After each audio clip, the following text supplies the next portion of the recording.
Cada vez que eu conheço mais Annie Ancila Schutzenberger, mais eu me apaixono por ela. Eu vou, aos poucos, vou ler trechos do último livro da Annie Ancila que eu recebi de presente, na versão em português, da nossa querida Manuela Maciel, e que em breve estará sendo relançado no Brasil. Aguardem, porque já há um compromisso da própria Manuela, que detém os direitos autorais. É interessante porque a Annie Ancila começa esse livro falando de serendipidade. Jung falava de sincronicidade, né? E a Annie traz um novo olhar. É muito importante que a gente fale sobre isso, porque a gente precisa sair daquele lugar de achar que as coisas acontecem na nossa vida por coincidência ou por acaso. E a serendipidade vem de um conto, né? Dos reis, dos três príncipes. Então eu vou ler trechos do livro da Annie Ancila que não deixam de ser uma certa biografia, né? Não sei se vocês estão me ouvindo bem, até me falem, tô de fone aqui para melhorar o áudio. E aos poucos, né, para quem estuda psicogenealogia, quer e gosta de ouvi-la mais. Então, bora lá. Diz assim: era uma vez há muito, muito tempo, numa terra distante, no fim do mundo, um rei cheio de sabedoria e de virtude chamado Jayaratne. O seu reino era a ilha de Serendip, onde cresciam árvores enormes em montanhas verde esmeralda, com terras muito ricas, pastagens verdejantes e flores de lótus que alegravam o coração dos homens.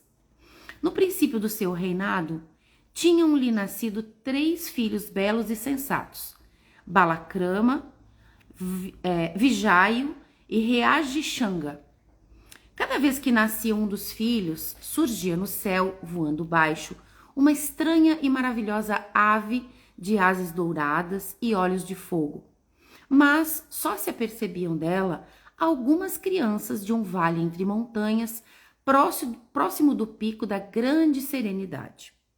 Perante aquela aparição maravilhosa, os seus corações enchiam-se de alegria e jovialidade. Porém, a maior parte dos adultos, ocupados com diversos trabalhos e repastos e por isso de cabeça baixa, não as viam, nem os populares, nem os guardas, nem sequer o rei Jayaratne, preocupado com as pesadas tarefas que o faziam andar de cabeça baixa, angustiado. Tinha muitos problemas e situações delicadas a gerir. As terras eram ricas, mas nem sempre bem irrigadas, e frequentemente as chuvas só caíam uma vez por ano e todas de uma vez. O monarca decidiu então construir grandes reservatórios de água e cuidar das searas. Perguntava-se o que fazer para garantir a sua sucessão e bem educar os 3 filhos de Serendip. Em primeiro lugar, pretendia instruí-los na virtude, na sabedoria e na ciência. E para isso convidou os mais sábios e os filósofos do seu país e de outras terras. Contudo, a maior parte dos que vinham de outras terras e de longe hesitava em atravessar o mar por causa dos dragões e de outros monstros que infestavam as redondezas e ameaçavam todos quantos queriam chegar na ilha. Alguns mais corajosos, mais ousados e com mais sorte do que outros aceitaram o risco da deslocação e da aventura e vieram ensinar os jovens príncipes para fazer deles homens cultos e úteis, pessoas do bem, e mais tarde reis bons e sábios, porque o poder é perigoso e pode subir a cabeça dos que não são verdadeiramente adultos. Assim passaram-se vários anos. Os príncipes cresceram na sabedoria, na cultura, nos conhecimentos, na arte e nas letras. Um belo dia, o decano dos professores apresentou-se como os outros do palácio de Aruanadapura e disse ao grande rei: ó nobre e grande rei, os príncipes reais estão instruídos. O vosso filho mais velho conhece a religião, a gramática e sabe conduzir elefantes. É excelente em lógica, nas ciências naturais e animais. O vosso segundo filho é dotado para ciências e artes, e o terceiro tem muita força e coragem, embora seja um homem de paz e de boa vontade, tendo também bons conhecimentos de diplomacia e das artes da governação. Além disso, os três sabem línguas, poesia e música. Mas recomendamos que aperfeiçoem a sua educação, viajando para o estrangeiro e conhecendo outros costumes, outras línguas e culturas. O bom rei achou que era um conselho sábio, mas para saber se os filhos eram realmente capazes de aprender aquelas coisas e servir-se delas, testou-os, oferecendo-lhes em separado, e a um de cada vez, o poder e a coroa, a sua sucessão. O príncipe mais velho ouviu com respeito e afeto a proposta paterna, ao mesmo tempo que reparava, graças à sua apurada atenção e à instituição do bem do seu bom coração, nos gestos contidos do pai. Recusa a proposta e os irmãos fazem o mesmo. Então o rei, tranquilizado e seguro, envia-os para longe correr o mundo, recomendando-lhe que abrissem os olhos e os ouvidos, fizessem o seu melhor e não regressassem sem autorização formal, quando ele os achasse prontos.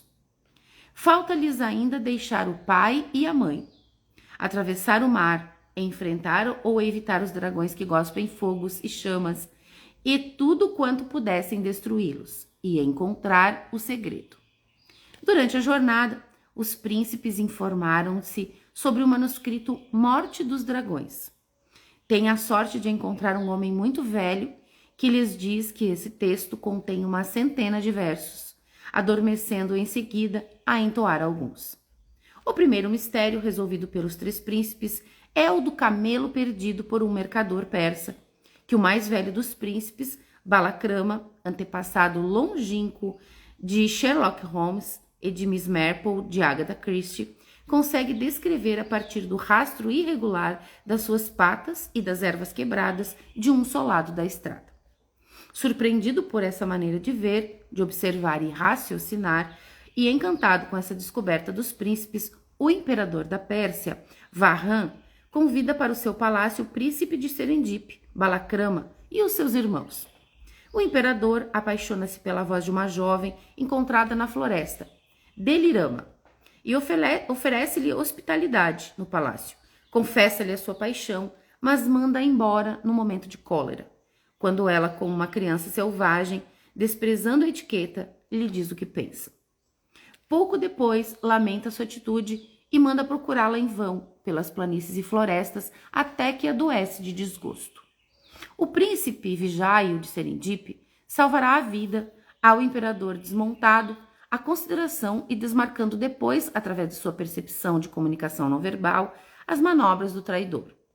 Como recompensa, receberá a promessa da mão da bela princesa Purandok, desde que consiga afastar a aparição maléfica de uma mão assustadora e ameaçadora no céu, e encontre e traga o espelho da justiça de outra rainha, Parvati.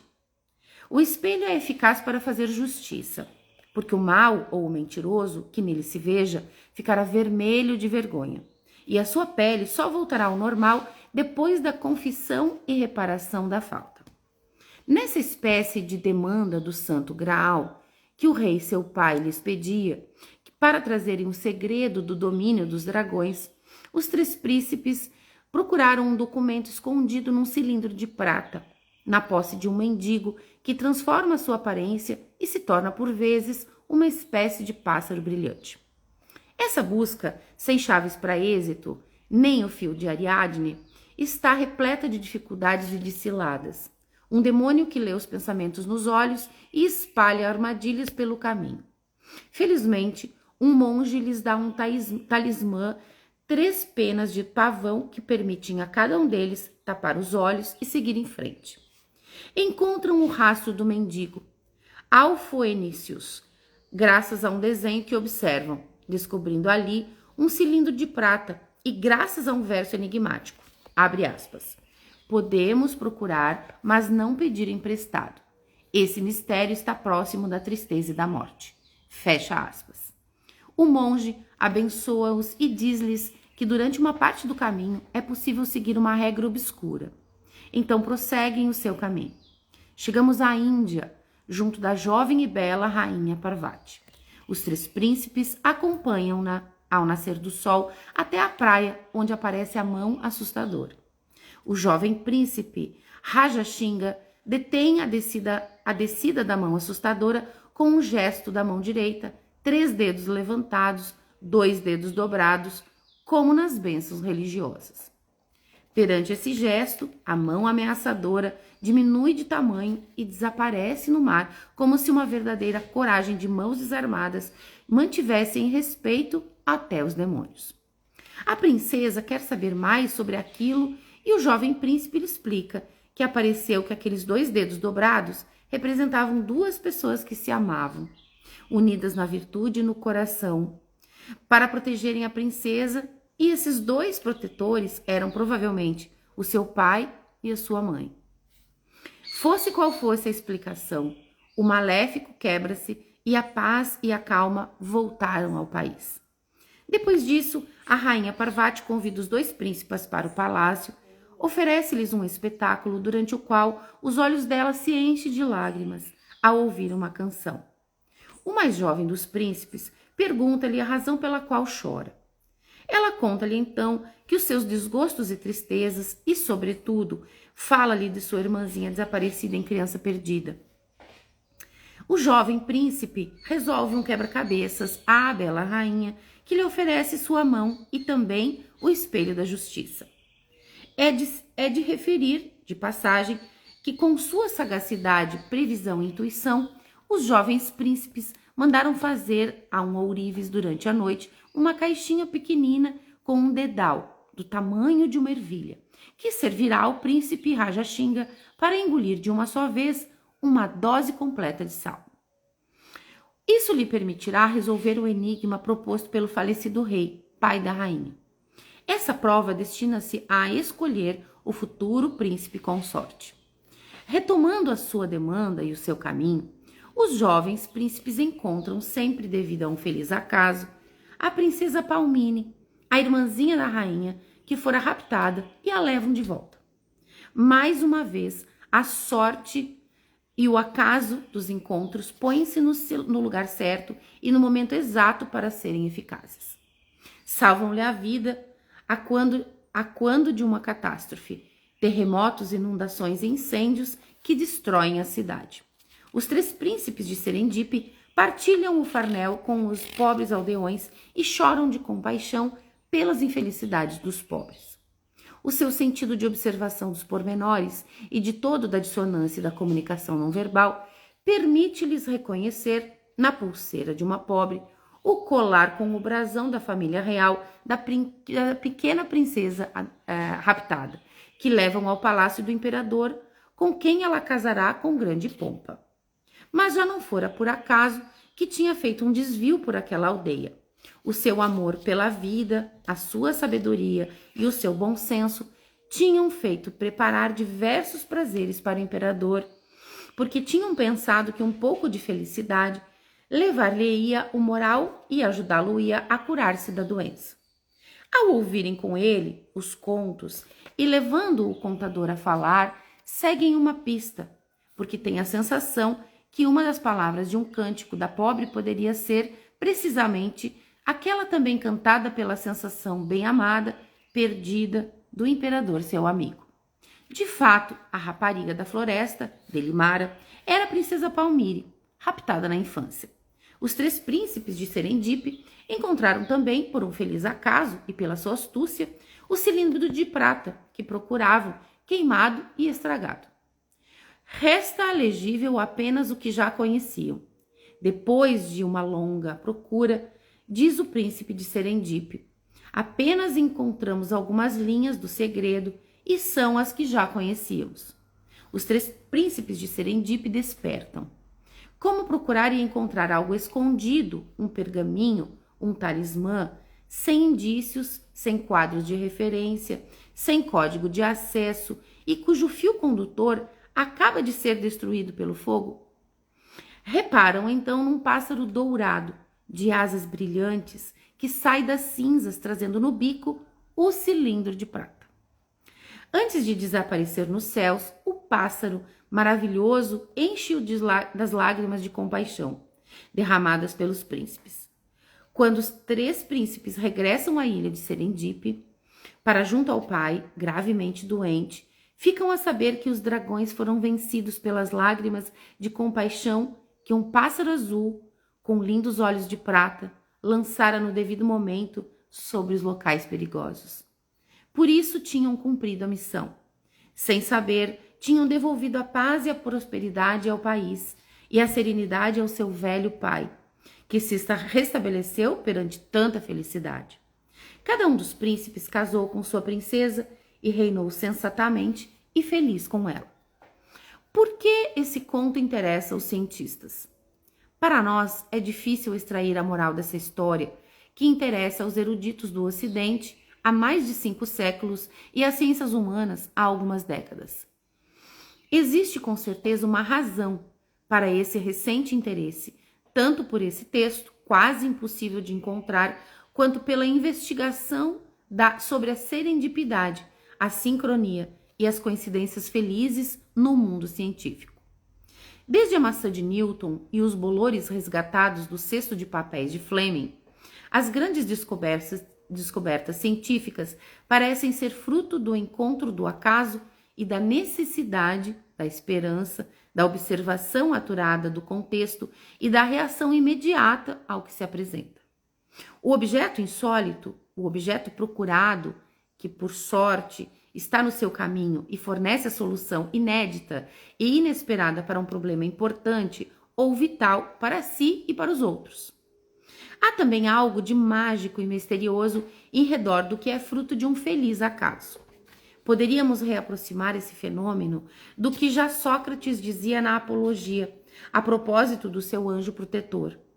Esse fenômeno prende-se com uma certa manifestação de um Deus ou de um espírito divino que se verifica em mim. É algo que começo na minha infância, uma certa voz que, quando se faz ouvir, me desvia do que ia fazer, sem nunca me impedir a agir. O meu aviso habitual, o do Espírito Divino, faz-se ouvir frequentemente e imediatamente, mesmo em relação a ações de pouca importância, no momento em que eu ia fazer algo que não era bom. Ou ainda, nem esta manhã, nem quando saía de casa, a voz divina me reteve, nem enquanto eu falava, avisando-me sobre o que ia dizer. Ou, abre aspas, muitas vezes, contudo, noutras circunstâncias, me mandou calar no meio da minha dissertação. Isso é para mim uma prova decisiva. Não é admissível que o meu sino habitual não me tivesse detido se o que eu ia dizer não fosse bom. Encontramos essas mesmas felizes coincidências na nossa prática clínica. Vejamos 2 exemplos. Uma jovem estudante apaixonada pela música, Lucy, procurava o título de um trecho de sua música clássica que lhe andava na cabeça e que sabia de cor. Era quase uma obsessão. Tinha-o sempre na cabeça, mas não sabia o nome. Impossível de encontrar, impossível de procurar. É um bar, mas qual? Procura durante 2 ou 3 anos, sem resultado. Nem mediatecas cantarolando o trecho dos comerciantes de música e músicos e nada. Por acaso, de uma discussão de opiniões, entra em contato com uma das minhas alunas com quem simpatiza. De conversas telefônicas e conversas amistosas, faz um desvio de 1000 quilômetros para visitar.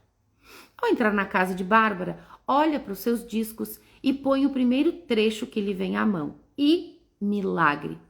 Ouve o seu trecho preferido, o último trecho, o coro de A Paixão segundo São Mateus. Era o único disco de Bach que Bárbara tinha. Aquela música fazia parte da banda sonora do filme A Catone, de Pier Paolo Pasolini, sobre a miséria humana. E a história é a história de um pobre jovem na Itália, do pós-guerra, que morre ao cair depois de ter roubado um presunto e que murmura ao morrer: agora sinto-me muito bem.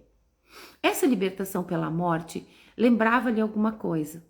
Leu na capa o texto desse lamento: no túmulo dorme em paz, corpo ensanguentado, coberto dos ultrajes. Ao ler esse texto, fez-se, abre aspas, ligação, fecha aspas, com a morte tragicamente prematura do irmão, aos 27 anos, e sentiu então por que é que se interessava tanto por aquele trecho musical sem saber por que o procurava. Essa peça musical estava enriquecida por uma mensagem inconsciente e importante em relação à sua história pessoal e à do seu irmão, e teve nela um efeito calmante. Não foi por engano que chamamos lamento a esse trecho de Bach, que lamenta o sacrifício de Cristo e a sua paixão, mas porque nos reportamos às investigações da psicoterapeuta e músico sul-africano Roy Hart e do seu mestre Wolfson sobre os gritos lancinantes e moribundos e a libertação dos sobreviventes pelo grito, os sons e o canto. Segundo exemplo, há alguns anos, em Montreal, no Congresso Internacional de Psicoterapeuta em Grupo e do Psicodrama, um jovem profissional inglês, Mike Watson, falava-me da sua dificuldade em fazer a sua tese. Contava-me que na pequena universidade inglesa, onde estava, ninguém se interessava pelo psicodrama e nunca tinham ouvido falar de Moreno, seu fundador, e que por isso não conseguiria que a sua tese ali fosse aceite. Entre a pera e o queijo do jantar do encerramento, ofereci-lhe ajuda em caso de um problema e incentivei-o vivamente a continuar. Falei-lhe também da serendipidade. Um mês depois, telefonou-me à noite de Stoke-on-Trent para Nice, muito excitado. Quando estava a fazer fotocópias na biblioteca da universidade, procurava qualquer coisa para marcar a página e, levantando o braço, agarrou numa ou duas folhas que saíam de dossiê. Quando acabou o trabalho e voltou a pô-las em seu lugar, descobriu espantado que se tratava de um excerto de Moreno sobre a espontaneidade e o psicodrama. Um texto que estava há mais de 50 anos na universidade, à espera de quem o estudasse e o devolvesse à vida. E era a prova, se outra não houvesse, de que a Universidade de Keele se interessava desde sempre por este tema. Mike queria fazer dele o capítulo de introdução da sua tese. Cito-o aqui como homenagem à sua memória, porque uma doença estúpida, rápida e não diagnosticada lhe roubou a vida e a possibilidade de o fazer. O que é, afinal, a serendipidade? Parece-me que esse fenômeno da serendipidade se encontra no ponto de confluência de vários elementos ou forças em presença. A convicção de que o mundo é amigável e acolhedor e nos oferecerá as soluções e respostas de que precisamos no momento que precisamos. Batei e abrir-se-vos-á. Pedi e ser-vos-á dado, já dizia a Bíblia. Então, esta visão positiva de um mundo convival e acolhedor, ou de uma graça, ajuda já a viver melhor e permite muitas vezes reagir de outro modo e safarmos-nos em casos desesperados. É um estado de vigília ou de vigilância, ou de atenção flutuante, diria Freud, que permite ver e reparar, num relance naquilo de que se precisa e que não se procura nesse exato momento, nem naquele lugar.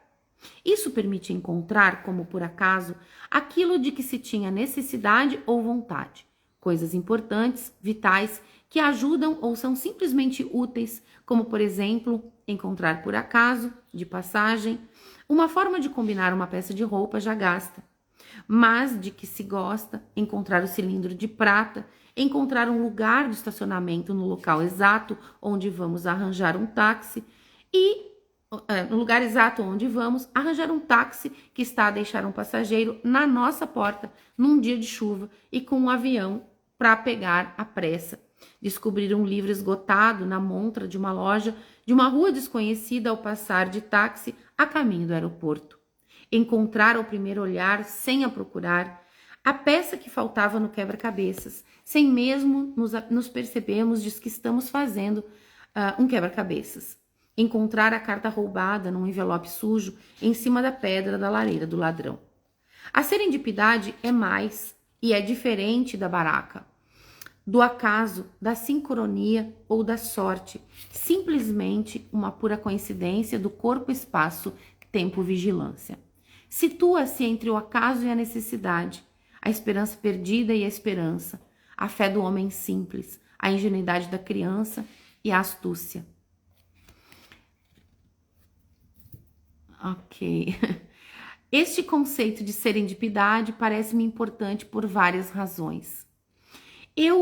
É uma ponte entre o hemisfério direito e o hemisfério esquerdo do cérebro, entre a razão razoável, racional e a intuição criativa e a sagacidade, e livrar-nos de um ou redutor entre o lógico e o afetivo e de cogito ergo sum de Descartes.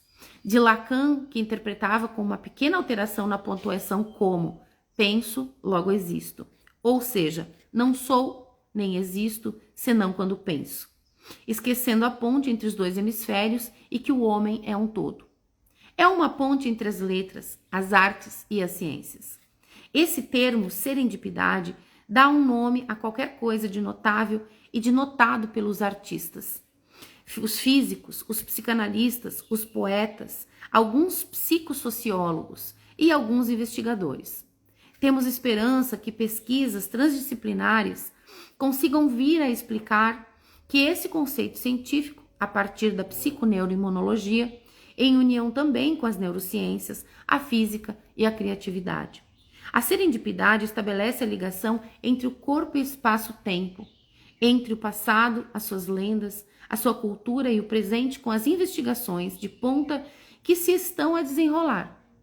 Os pormenores do conto, propriamente dito, são importantes. Esse conto, que atravessou os séculos, pode ser um símbolo útil para os nossos próprios dragões e armadilhas, para a importância da cultura e de uma boa formação dos nossos projetos educativos, daquilo que tentamos fazer ou fizemos na nossa universidade e a nossa esperança de que os nossos estudantes tenham uma cabeça bem feita, tanto quanto bem cheia, e desenvolvam a sua coragem e a sua intuição. A serendipidade e a cura. A ciência, a medicina, a psicologia estudam séries de acidentes e destacaram a predisposição para eles. Os médicos e os investigadores interessam-se, sobretudo, pelo que está mal e pelas pessoas que estão mal muitas vezes. A língua utiliza até a palavra sinistro para aproximar os acidentes da falta de jeito e da pouca sorte. A repetição das coincidências infelizes, de problemas e de doenças, entrou atualmente no pensamento terapêutico. É até divertido constatar que há uma banda desenhada sobre um delicado pintainho preto, calimero, a quem acontecem a toda hora desgraças e exclama: é uma injustiça. A propósito, lembremo-nos de que antes de nomear um general, Napoleão Bonaparte informava-se e procurava saber se este tinha habitualmente sorte, baraca ou não. Moreno pensava que era necessário tratar através da psicoterapia e do psicodrama os que seriam frequentemente, tinha poucos amigos e um fraco estranho sociométrico, a fim de melhorar a sua relação consigo mesmos, com os outros e com o mundo. Foi necessário os recentes trabalhos do Instituto da Ciência Noética de São Francisco para que a negação da cura espontânea do cancro pela medicina convencional fosse posta em causa. Essa mudança de concepção surgiu ao se destacar numerosos casos clínicos relatados na literatura médica sobre doentes que conseguiram deter a evolução fatal da sua doença ou que se curaram espontaneamente. Esses estudos mostraram que essa cura é geralmente acompanhada de encontros felizes ou de realização pessoal. Um encontro amoroso, uma paixão pela música, a arte, as viagens, a fé ou a esperança. É por isso que me interesso pela serendipidade e pela repetição de coincidências felizes, tanto na vida como na ciência e na medicina. Foram constatadas centenas de casos de coincidências felizes, de encontros, de sincronismo e de serendipidade por numerosos investigadores, psicoterapeutas e pessoas ingênuas para retomar a expressão dos psicólogos, mas a explicação contínua por encontrar. A serendipidade é, aliás, mais do que sincronia. Retomemos, porém, primeiro algumas definições e reflexões desse domínio de psicanalistas e físicos. A serendipidade é mais do que sincronia. Segundo Jung, após discussão com o físico Wolfgang Pauli, a sincronia seria a coincidência significativa, mas não forçosamente sincronizada no momento, de um acontecimento material exterior com o aparecimento de um símbolo interior ou ocorrência psíquica, sem que esses dois acontecimentos tenham qualquer relação causal ou sequer ligação casual conveniente, não estando ligados senão pelo sentido. Citado por Marie-Louise von Franz. Para Jung, os acontecimentos sincrônicos assentam na simultaneidade de dois estados psíquicos diferentes. Um desses estados está associado a uma causa provável do nosso mundo cartesiano, diríamos nós. O outro não pode ser deduzido do primeiro, o efeito que segue a causa. Nem racionalmente explicado e, contudo, a posteriori, algo se explica ou se verifica, ou pode verificar-se como se o acontecimento exterior estivesse relacionado com o estado interior do sujeito. Os junguianos místicos falariam de estado alterado de consciência ou da unidade do universo. Para a junguiana Marie-Louise, esta coincidência significativa de acontecimentos psíquicos, pensamentos, sonhos ou outros, com o surgimento de acontecimentos exteriores da ordem material, revela num dado momento, no tempo, uma unidade de matéria ou da psique. Esses junguianos referem-se aos trabalhos Niels Bohr sobre a ordem involuída e evoluída do universo e a consciência e sobre as relações paradoxais entre a onda e a partícula, sobre o paradoxo de Einstein, Podolsky e Rosen. Como, segundo a física quântica, os efeitos podem, por vezes, preceder a causas e só a posteriori conseguimos determinar onde um berlinde vai cair ou a mensagem secreta de uma partícula. Pensam que o todo psique físico, manifestação de uma única energia de fundo, de Jung, se aproxima do de Born, de uma ordem involuída e evoluída do universo e da consciência. Podemos retomar em pormenor com Michel Cazenave os dois casos junguianos clássicos de sincronismo e ligar com Jung a clarividência e a um sonho premonitório, o primeiro caso do besouro, o escaravelho dourado, e o segundo, o de uma doente que reparou que duas aves vieram esvoaçar no momento da morte da sua avó, em frente da janela do quarto onde ela morreu, e depois aconteceu o mesmo com sua mãe, pelo que sentiu angustiada quando essas aves agorentas vieram esvoaçar em volta da sua casa, no momento em que o marido, longe dali, sofria um ataque cardíaco. Esse trecho é de Jung. Mas essas coincidências gritantes entram num outro quadro, diferente daquele da serendipidade e da sincronia que nos interessa nesse caso. Podemos também constatar que a ideia de que o canto do galo faz nascer o sol estava tão enraizada no espírito arcaico que ainda vemos vestígios dela nos contos populares. Ou falar de concomitância, diferente de sincronia e de serendipidade, e pensar com Pauli que a ciência está imbuída de projeções do inconsciente. Podemos também, como certos investigadores interessados por esse fenômeno, tentar associar estes fenômenos não necessariamente a uma unidade do universo, que ainda carece, julgo, de bastantes anos de investigação, mas ao funcionamento do cérebro como um todo, ou a física quântica, denotando anomalias na atividade dos átomos que funcionam individualmente como que ao acaso e que aportam a todas as manifestações atômicas um aspecto parcialmente acasual. Segundo Rives e outros deputados físicos modernos, a teoria quântica nunca falhou e volta a pôr em questão a nossa maneira de pensar tradicional. Uma teoria quântica afirma: é o paradoxo de Einstein, Podolsky, Rosen, que as propriedades dos objetos, ou pelo menos dos átomos desses objetos, as suas partículas e propriedades, estão situadas e diluídas num volume-espaço, por uma função de onda associada, e que essas partículas manter-se-ão em contato, seja qual for a distância e o tempo que os separe. O que acontece em qualquer lado, a uma delas influencia instantaneamente a outra, ainda que separadas por anos-luz. Eu vou ler de novo, gente, porque essa parte é super importante. O que acontece em qualquer lado, a uma delas influencia instantaneamente a outra, ainda que separadas por anos-luz. Essas hipóteses ou postulados têm também aplicação na astronomia. A observação das galáxias longínquas, escreve ainda Reeves, mostra-nos também que todos os átomos obedecem com precisão às mesmas leis em todo o universo, ainda que nunca tenham existido relações causais entre eles. Intuitivamente, certos poetas estabeleceram um elo entre os elementos da natureza que não têm normalmente relação entre si.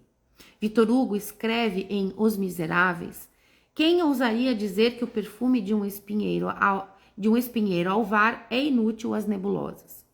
Essas especulações de Jung sobre a unidade no mundo são possivelmente um pouco prematuras e, como escreveu Cazenave, suspeitas de misticismo. Talvez seja ainda demasiado cedo para investigar sob perspectiva da física quântica. Mas, de qualquer modo, para mim, serendipidade e sincronia de Jung são fatores diferentes. Voltemos ao psicólogo e psicofisiológico Karl Pribban e ao seu exemplo do canto do galo que acontece ao nascer do sol. Por que no mesmo momento? Ou melhor, por que precisamente antes, visto que sabemos, de fato, o canto do galo não desencadeia o nascer do sol? Pura coincidência? Mas podemos encontrar a explicação do fenômeno nos ritmos circadianos inatos ao galo, segundo ele. Existiria, então, teoria holográfica de Pribban, uma ordem implícita da física que impõe um processo de Fourier no cérebro do físico, o que aproximaria David Bohm de Karl Pribban à física quântica da neurofisiologia e explicaria talvez coincidências significativas, a sincronia e a serendipidade. O médico e físico americano de origem hindu Deepak Chopra, em Cura Quântica, Novos Caminhos para a Saúde e Bem-Estar, fala do mistério da memória celular e dos fantasmas da memória das células, e de certas formas de funcionamento do cérebro, talvez explicáveis pela física quântica, e de um salto quântico, que em certas circunstâncias nos levaria até nos vestígios vivos do passado. Seja como for, a ciência talvez encontre em breve a explicação deste fenômeno de coincidências e sincronismo. Contudo, essas coincidências de encontros felizes, de serendipidade, este tempo, espaço, acontecimento, ou corpo, espaço, tempo, percepção de um sentido, com a importância dessa conjugação para a pessoa em causa, são frequentes e entram há décadas no mundo literário, científico e da psicoterapia. Walter Cannon chama a serendipidade as descobertas científicas a que se chegou por acaso, o que é retomado em inúmeras obras sobre investigação, como a de Barbat. Cannon esclarece que para podermos estarmos prontos para encontrar coisas, por acaso ou por sorte, é preciso estarmos atentos, abertos, dispostos a ver e a aceitar o que vier. Estarmos como num comprimento de onda que nos permita a abertura e a capacitação quando a coisa surge. Essa qualidade está talvez associada à tolerância à dissonância cognitiva e à abertura à percepção. O conceito de serendipidade seria, pois, uma coincidência sincrônica significativa e importante para o sujeito, a qualidade de abertura de espírito e o dom da percepção de coisas novas e não previstas, de reagir a elas e delas tirar partido para o nosso bem, para o bem do outro.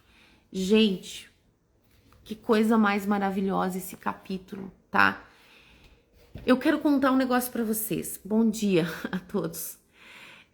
Quando a Anne Ancelan fala de serendipidade, ela associa a questão do espírito.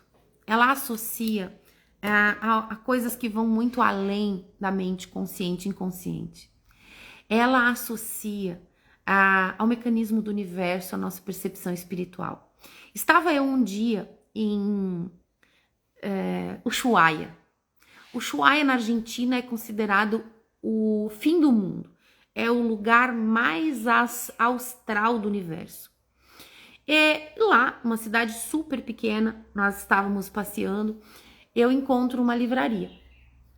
Chego nessa livraria, bem pequena, assim, não devia ter o que mais do que 5x5, né? Um lugar onde tinha os livros.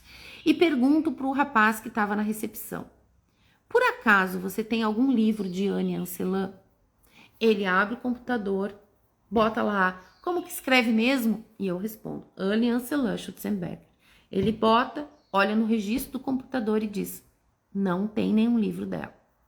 Meus filhos dizem, mãe, não tem nenhum livro da Anne Anselan. Que mania que você tem de ficar procurando essas coisas, nós estamos no fim do mundo, disseram eles. E eu disse, ok. Perguntei pro recepcionista, onde eu posso encontrar alguns livros de autoajuda, de autoconhecimento, de genealogia? E ele disse para mim, ali, naquela prateleira, bem na tua frente. Sigo eu na frente da prateleira, coloco a minha mão de cima para baixo, literalmente assim. Faço isso quando eu chego na minha frente, com o meu dedo, esse dedo, eu toco no livro da Anne Anselan, Os Duelos. É o livro azul, onde ela fala dos conflitos com a morte, né? Do ciclo do luto. Esse livro estava ali na prateleira. Isso é serendipidade. Esse acaso que não é o acaso, as questões de clarividência, e eu diria mais, psicocinesia, é a mente sobre a matéria, né? E que a gente perdeu a capacidade de perceber, não é de acreditar, é de perceber. Nós temos essa capacidade, sabe? E não acreditamos. E quando ela fala no texto, no trecho que eu repeti, aquilo que uma molécula reverbera na mesma composição ressonante.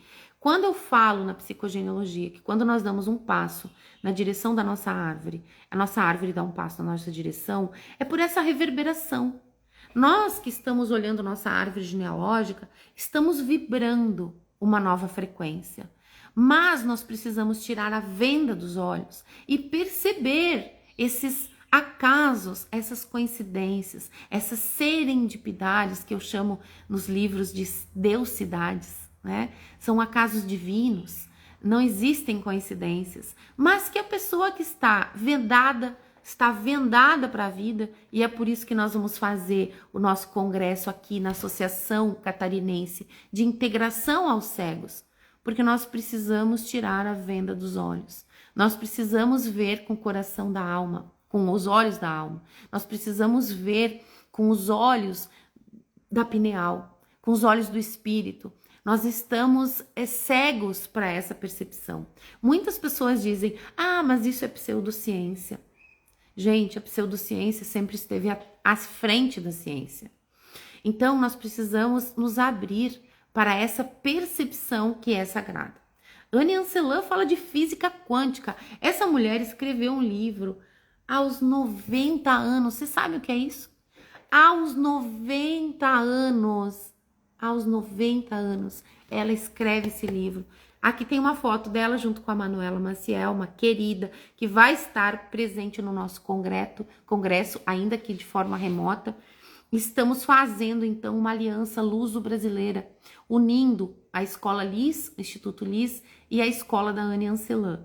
É com muita honra, né? Essa mulher à frente do seu tempo, que conta várias histórias, eu vou contar outras aqui desse livro maravilhoso, que não deixa de ser autobiográfico, essa mulher à frente do seu tempo, corajosa, e que escreveu, inclusive, na França, porque ela era russa, mas com dupla nacionalidade francesa, inclusive o pai dela foi assassinado, né, na frente dela, e ela, na França, quando ela começou a estudar psicologia, né? Por isso que tem algumas pessoas que chegam, isso tem base na psicologia. Não, querida. Só Anne Anselan escreveu na cozinha da sua casa conteúdos para psicogenealogia, para psicologia que não existiam na França, né? É uma mulher que escreveu a base da psicologia na França. E ela nos lega o estudo da família, e ela nos lega o olhar da serendipidade, que é o olhar do sagrado, que é o olhar daquilo que acontece na nossa vida ao acaso. Então, queridos, compartilhando essa leitura linda do capítulo de Anne Ancelan, do livro O Prazer de Viver, que já já vai ser publicado também aqui no Brasil. Esse olhar, né, de que não existem coincidências. Um grande beijo para vocês, a gente se vê. Eu tenho aula agora de decodificação de tatuagens. Um grande beijo.